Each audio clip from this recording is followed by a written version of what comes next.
Greetings, everyone. This is Rock and Roll Spot Convention with the Weekly Comic Runner. We're at the end of this week's DC books, so let's kick things off with the Lobo Cancellation Special. And actually, it's not as cringy as the title sounds. So,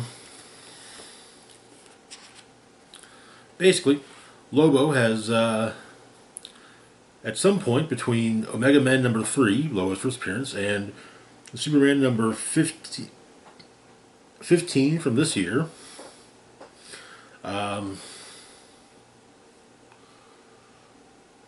a very specific moment in between those two issues, Lobo got incredibly drunk, had his bike stolen, and found himself on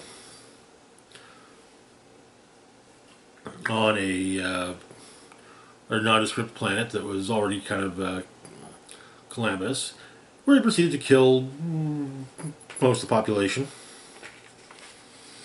and then menace the rest of them just by existing. And so a ship shows up and that wants to hire him. Basically, the owners of the ship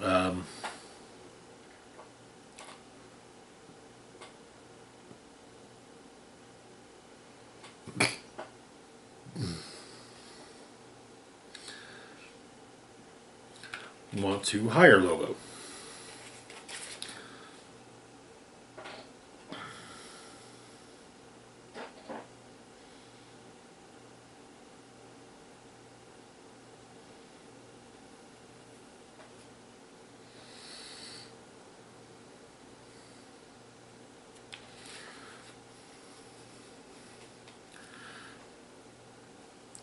Basically, he's been hired to find the kidnapped daughter of an interstellar king who's been kidnapped by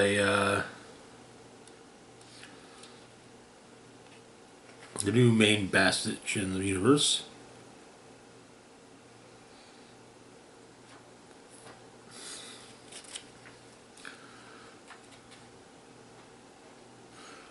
Murder Crotch Slaughterface. That's really the character's name. Murder Crotch Slaughterface. But basically, as long as Lobo has been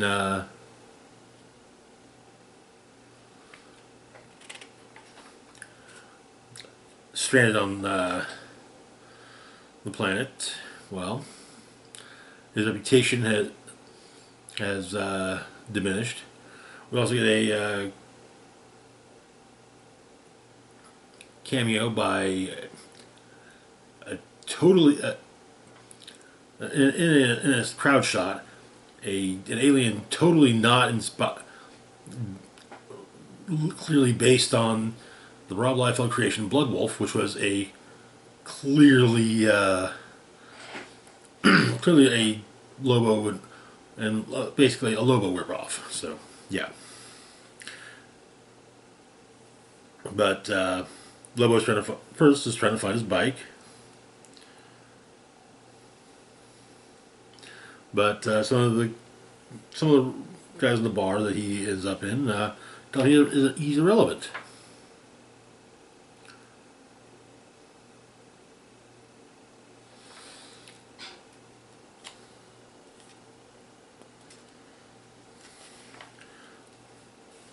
And turns out Lobo finds who stole his bike.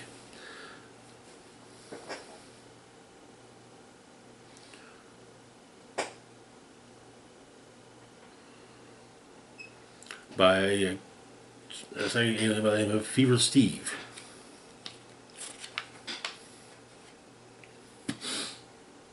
And he demonstrates his mind control abilities on Lobo constantly.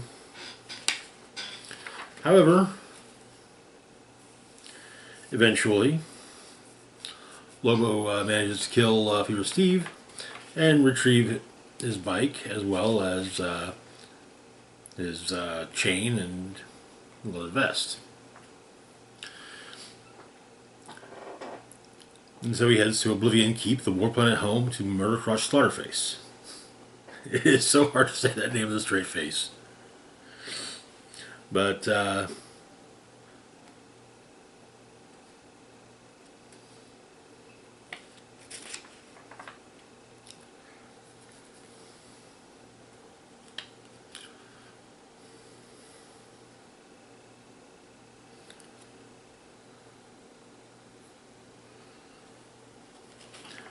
so Murderface is, Slaughter, Murdercrotch is told of Lobo's arrival. They fight. Lobo saves the princess and leaves the planet, well, a mess. Returns his quarry to his employers and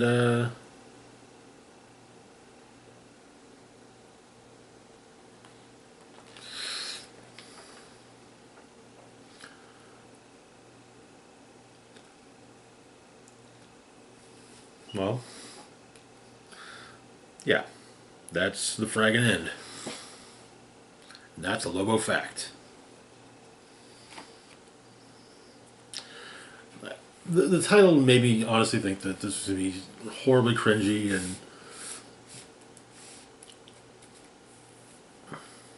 and you know, like all like most things involving quote unquote cancellation. But yeah, it was a standard Lobo tale. Anyways, wrap things up for this part of the roundup. We've got Zatanna bringing down the house number 4. Continuing the Black Label miniseries focusing on DC's Mistress of Magic. Where we left off, Z had been had run into bunnies, magicians who seemed to wish her ill, and had learned that perhaps, but had been told maybe she was responsible for her father's death. Oh, and she called her ex-boyfriend up. And so John Constantine arrived just in the nick of time to save the day. So the issue opens at a weird party 10 years ago.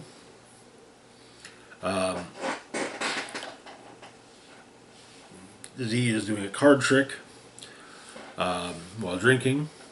She passes out, and John. This is where she meets John Constantine, and he covered her in a blanket. When his overcoat when the party ended. But now in the present, the bunnies and the catchers are fighting each other. John's just kind of keeping out of it and helping to keep Zatanna out of it. But so John frees his time so that Tim and Z can talk.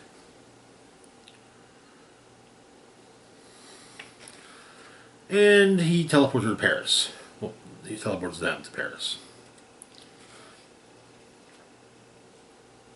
You have a nice romantic evening, but the catchers and the bunnies are arguing in the remains of the diner they were fighting in.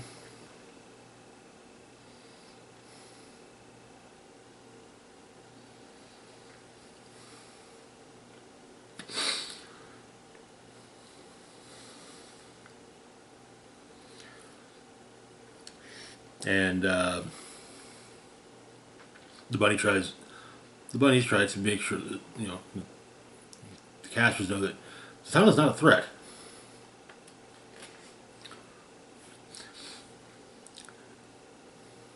And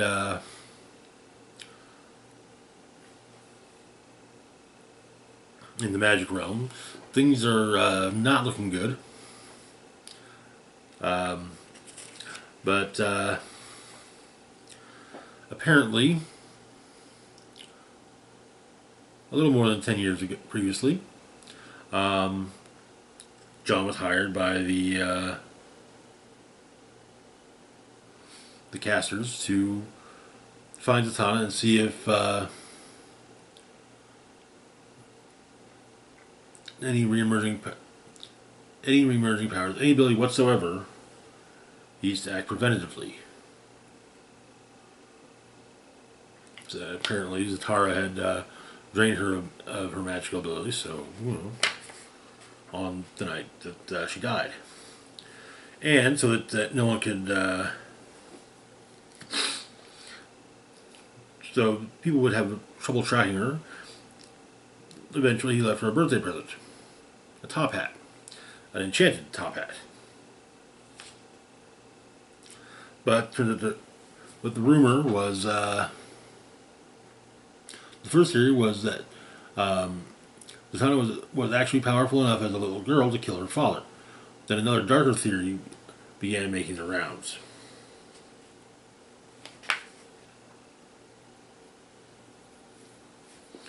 That Zatanna stole her power, and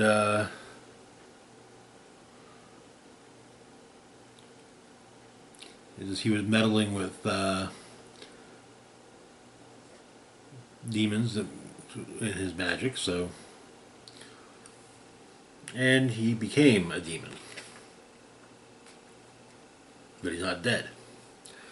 The casters are, apparently John tells her that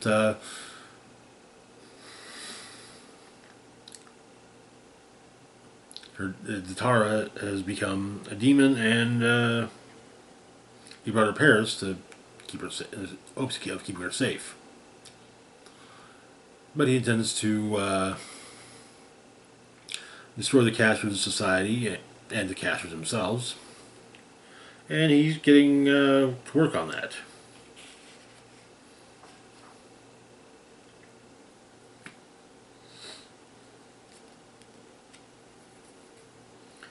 But John tells Zatanna that the best powerful people are the ones who actively shun power. And he tells Zatanna that he could keep her hidden, but she has hidden would be safe, and she has the power to stop him, and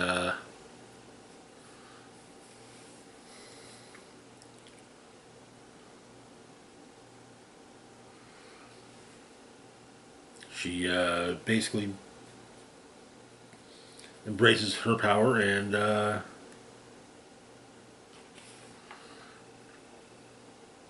goes to talk with the casters and explain what her side what happened. The whole thing is that her plan is to take back the memories that were taken from her by her father.